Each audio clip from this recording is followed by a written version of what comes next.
Okay, so last episode, we found out that there is a pretty major roadblock in our path to get to where I'm assuming, I should mention, I'm assuming where the final boss battle is going to be, the battle with Ganon. It turns out that we need to go to a jewelry store and get a bracelet. But before we can do that, we need to go to a fortress to get a hammer. I guess to a hardware store to get a hammer. It is giving side quest upon side quest. And I really should have been expecting it to be annoying, but like, I feel like the thing that kind of frustrates me the most about it is the fact that like, I don't mind, like, sure, it's a way to get you to like play more of the map and thus therefore more of the game. It's just that it is a very cheap way, or it feels like a very cheap way of doing just that.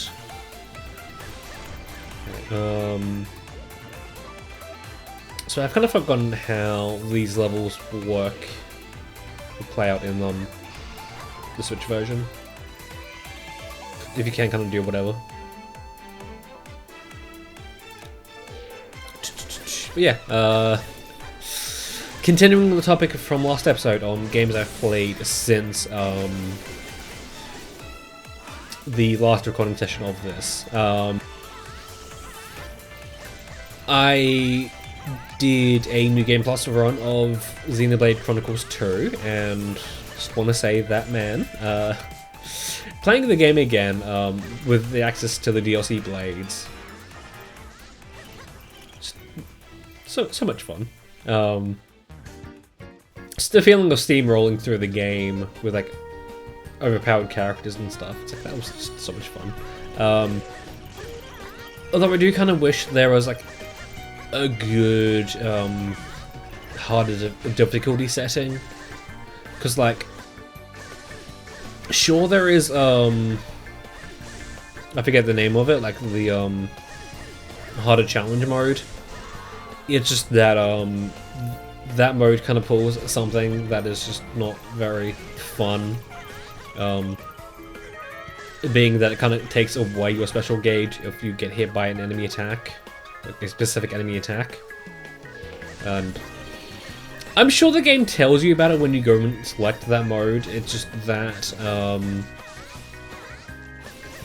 during in-game battles, no mention of that at all. It's like, I was kind of worried. It's like, when I noticed it at first, I was like, oh, maybe on this difficulty setting, if I don't use a chain attack in time, I just lose my affinity gauge. Like, no, that wasn't it. And like, for a while there, I did kind of turn up, I did use custom settings and turned pretty much everything up to the highest if you go. Doing that, probably a pretty bad idea. Like, I want to say the final battle, like, chapter 4 or something, it just was made impossible because, like, I was facing like a group of enemies and, like, I could not survive at all. So yeah, I'm kind of hoping that is something they do add to the Switch 2 version, because yes, it is getting a Switch 2 version. I kind of wish... like, on one hand, I don't feel bad about not holding off. It's like, I didn't know that it was getting one, and like, I feel like if I waited around for it to eventually get a Switch 2 version, I probably would have forgotten how to play the game. So yeah. The Land of Challenge. I liked But one aspect of it is that I didn't really like how a few of the levels kind of felt like a specific puzzle that you needed a specific answer to, instead of just being a test of your abilities, which I mean, yeah, I guess in a way that is kind of like a skill check, a knowledge check, I should add. It's just that I kind of wish you could play those levels in any way you wanted to and still be able to win at the very least. Not get a good rank, mind, but like still win. Like in one aspect I didn't know, or that's kind of on the fault of the game itself for not telling you this information, is the fact that Darkness Element Blades are immune to the Doom status. And there's quite a few bosses in challenge mode that utilize the Doom status. It's like, what? Why would you not tell me this? And like, an aspect that is also used in challenge mode quite a bit is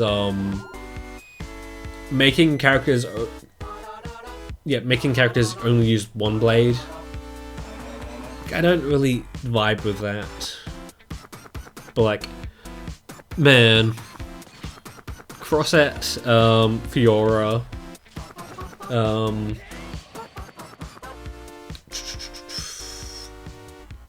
I actually didn't really use Corvin much. I did use Talos and Cosmog. Cosmos, not Cosmog. Yeah, I used a Pokemon in Xenoblade Chronicles 2, man. Really enjoyed playing through the game again, and I kind of wish I didn't grind out a lot of the Blade Affinity charts at the end of my first playthrough. Just like, just the fact that I had a way to do that really easily with the quest that lets you grind out, make love sources. Kinda wish I was able to do that with like the 3 blades I either didn't get until very late on in the game, or didn't get entirely, like Baroon, and then the Torna blades. Okay, so we have a KO competition, so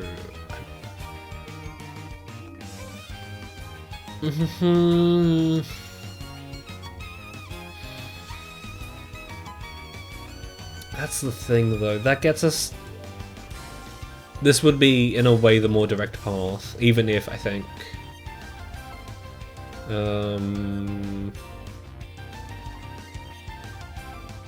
in a way getting up to the hammer is pretty much the same amount of things, right?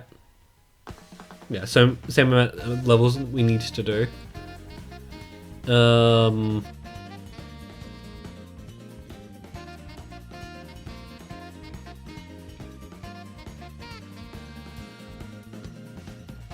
mean, sure, let's do this level.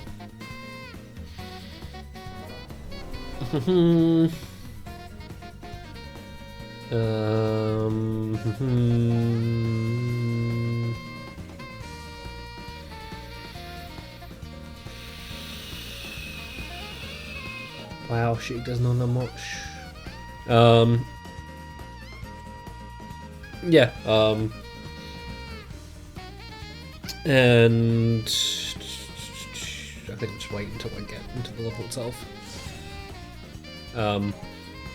Yeah, and on the note of the DLC, playing Torna, the Golden Country, I really enjoyed my time with that. Tingle or who else? Scott Kid. Let's team up with Tingle. Why not? Yeah. I really enjoyed that. like I was kind of expecting, like I had heard horror stories about the community level. Like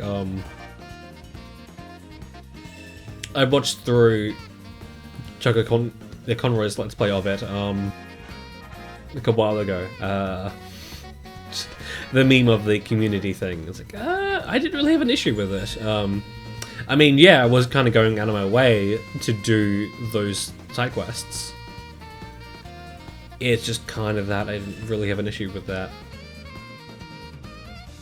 Like, I feel like with RPGs specifically, I am kind of going out of my way to do side quests whenever.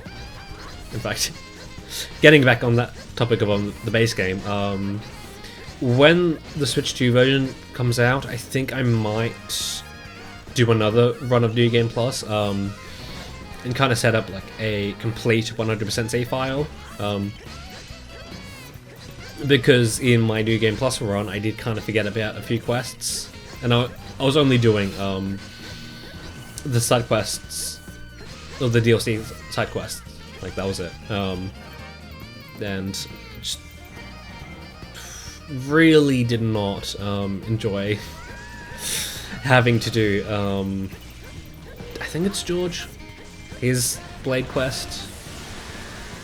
Like, that's a thing I just didn't entirely like. Things that required... the blades with affinity charts that required crafting, just because of how many materials you need to get for that. Just did not have a fun time with that. Although I kind of wish, even if it didn't make sense, if all of the blades that required crafting for you to complete their affinity chart, if as you leveled up that skill, the amount you got after crafting an item doubled. Because I think Pyras and I want to say Vesses do that, and like they are the only ones that do that. Which, I mean, in a way makes sense because, like, you know, the cooking stuff. Like, you can't exactly get multiple hats out of the same amount of materials. It's like whatever. Yeah, that'll be fun. I guess it's a good segue into back into the point about the DLC. I didn't mind the crafting so much. The fact that the only way to get pouch items was to craft things. It's just that over time I just didn't feel the need, like I didn't really want to go out of my way to grind out items to make pouch items. So I only really used pouch items for like important battles, and yeah. So in a way, what I'm about to talk about, like the next thing I want to talk about isn't directly related to spoilers, but I will want to say that the next thing, a few things I will talk about kind of related to spoilers for the DLC, so, you know. Just want to give you a warning of that. Like, I probably shouldn't have gone out of my way to fight the golden enemies before fighting Malos for the first time, or in general. But like, no, I wanted to you know, do all the side quests as much as I could, and complete all the Blades affinity charts. It just so happens that you need to defeat all the golden enemies to do that for Mithril. So I just rocked up level 99. Just kicked his ass. Although I want to say that I got really lucky with Hurricane and Nice, because like I went ahead first time after properly leveling up, because like after fighting the third golden enemy, I did kind of want to see how I would do at the level I was at that point. Didn't go so well. But yeah, after that point it only took like 2 attempts. Because the second attempt I got really lucky and I was able to get a pretty early chain attack off that carried me through to the end of the boss fight. That was fun. Okay, so what is this? Okay, more boss fights. Yeah, this is going to be the spoiler talk.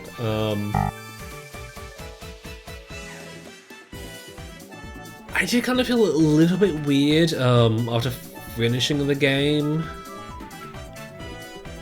Just because I feel like the game wants to have like an emotional moment. It's that I just didn't feel it. Like I wasn't entirely convinced because like in my mind I was like, oh, they killed off the 2 characters that aren't mentioned in the main game at all. Well, like at the very least, very little.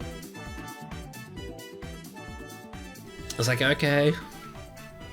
Like, I mean, sure, there was impact in their deaths, it's just that I just wasn't overly emotional about it, because, like, it was like, okay. I was really cynical about it. I was like, oh. Of course, they kill off the 2 characters that don't, like, yeah, aren't mentioned in the main game, so, like, of course they die.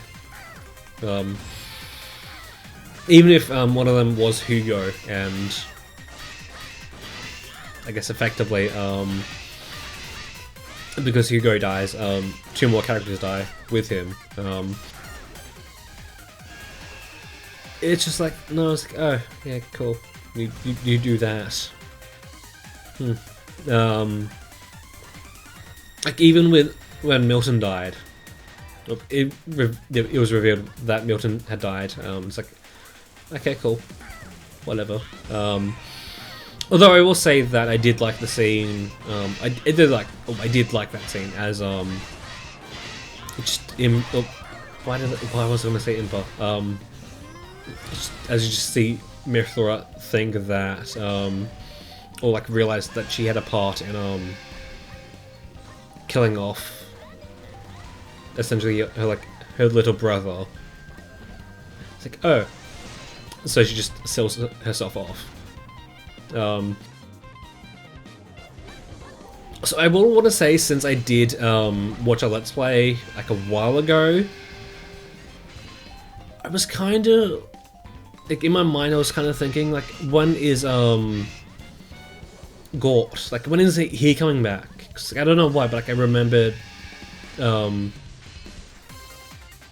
his mutated form. Like I thought that was going to be a whole thing in like the late game. No. That's like after the credits. Yes, like that's a post-credit scene essentially. Like I mean, in a way it makes sense, but like throughout the entire thing, I was thinking, like, when is this gonna pop up? And yeah, I just really wish, now that the Switch 2 is announced and I think it's coming out later this year, I really want to say that they bring over the quality of life changes they did for the DLC into the main game. Just because, like, man. So, dude, can you do your thing, please?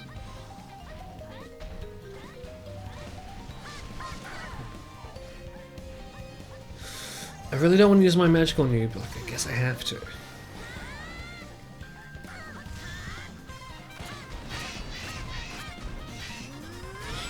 Right, we do need to be cautious on time. And the other boss's manhandle one.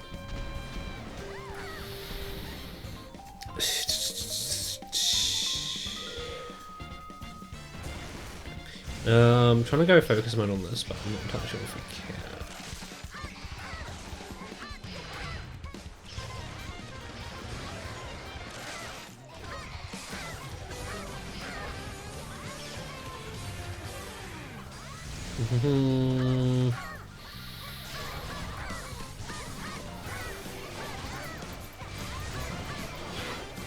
So yeah, completely scatterbrained, but a point I wanted to mention a bit ago. I think I might, when the Switch 2 version comes out of XC2, is going out of my way and grinding out all the knock-on stone I need for the costumes. Cause like, dude, that grind is a lot. Like a real big amount.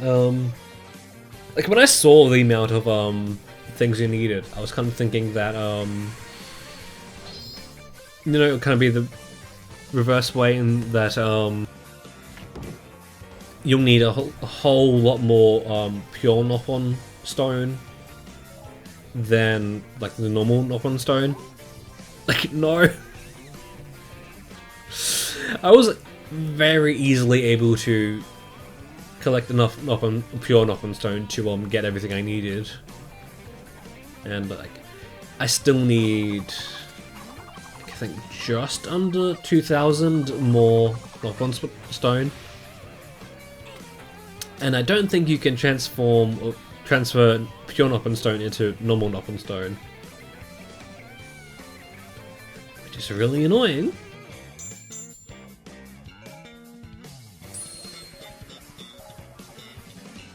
Although I'm really hoping that the new blade controllable mode thing of the Switch 2 version does give you knock-on stone. It's kind of tied to the Land of Challenge. Okay, so what is...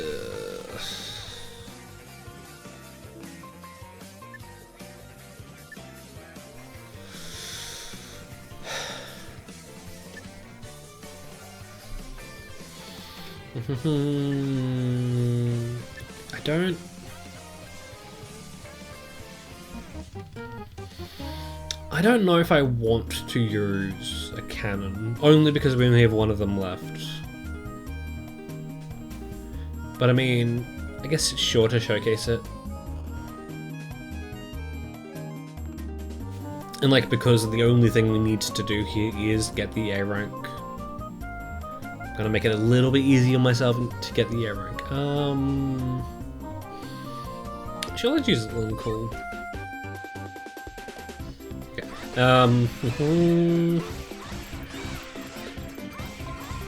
You know, I guess most currently I'm playing through GTA Vice City again. This time on the definitive edition on the Switch 2. Yeah. And I'm not sure if this is after the whole thing of the game being patched and like made smoother,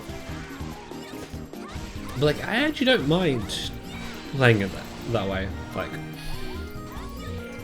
I'm not really one to care about graphics when playing games specifically. It's that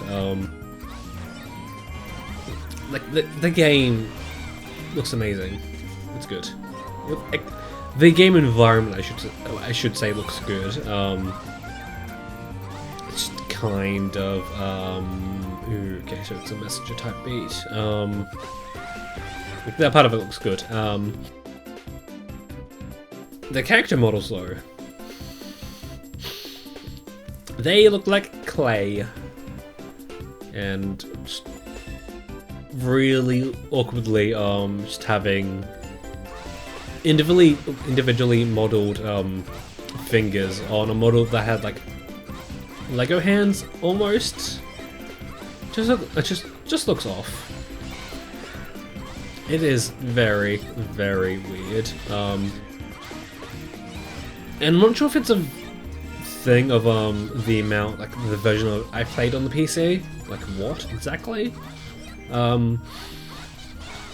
But one thing I noticed is that the game no longer has like glitter, and like little things that would react to wind.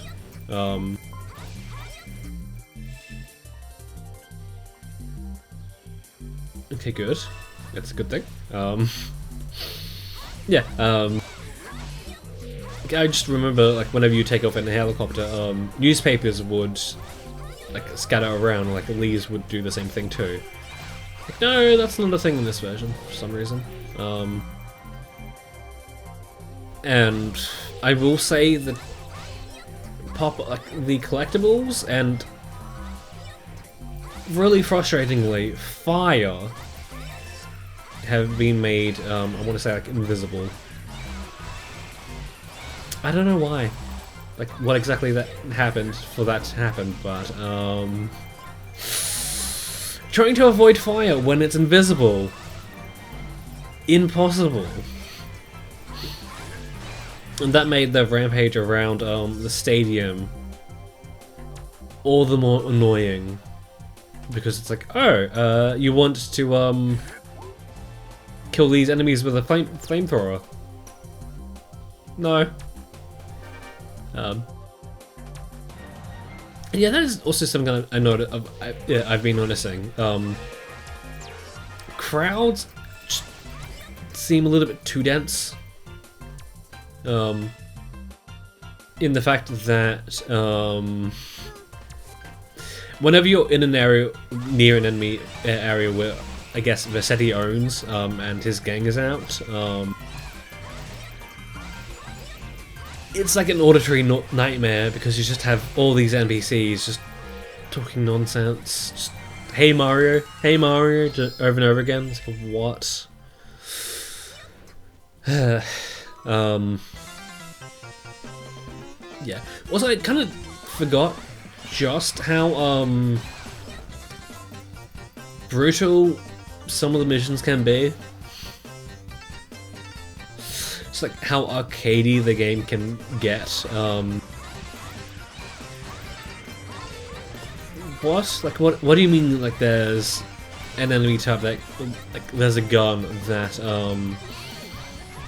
does like 40% of your health, stun locks you, and like a good amount of enemies have it. Like what? Huh? Why? And this is definitely my mindset of it. It's something I did kind of wish they would fix. Okay, I want to get out of there. Yeah, but because the Definitive Edition added in checkpoints, because like whenever I go into a mission unprepared and end up failing because, you know, I'm unprepared and every enemy has a fucking bazooka or something. Yeah, I'm just in a placed into a mood where it's like, oh, even though I should probably take the loss and go get better equipped, I want to stubbornly sit through this level and see if I can't win it at the point I'm with the weapons I have. And the most frustrating thing about it is the levels, look, the checkpoints, I wouldn't entirely say like proper checkpoints. All it is if you fail a mission, you go straight back to beginning the mission, which is convenient, except for when you're in a death loop of going into a level, not being prepared, but you have ample time to go get yourself prepared within the mission. So there have been times where you know, I'm at the checkpoint, I start the mission, but before I go over to the first objective, I go get myself prepared. Just a constant loop of that before I kind of finally realized how I can break the cycle by failing the mission in a way that doesn't kill me, then going and getting prepared so I don't have to drive off to get prepared before starting the mission. You know?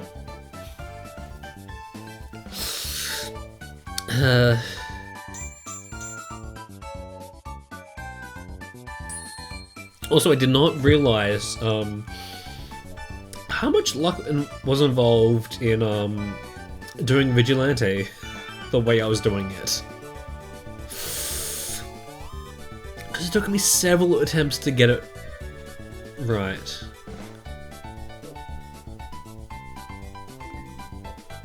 Okay. Do we need... Yeah?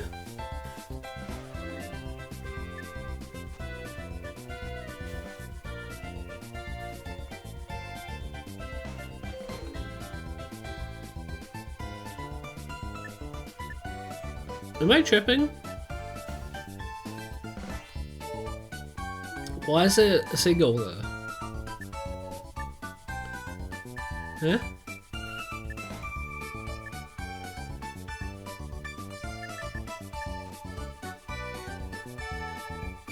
I'm very confused. But anyway, I'll call it an episode there because we finally have access to the level that gives us the hammer. Which means next episode we can go bracelet shopping. Hopefully.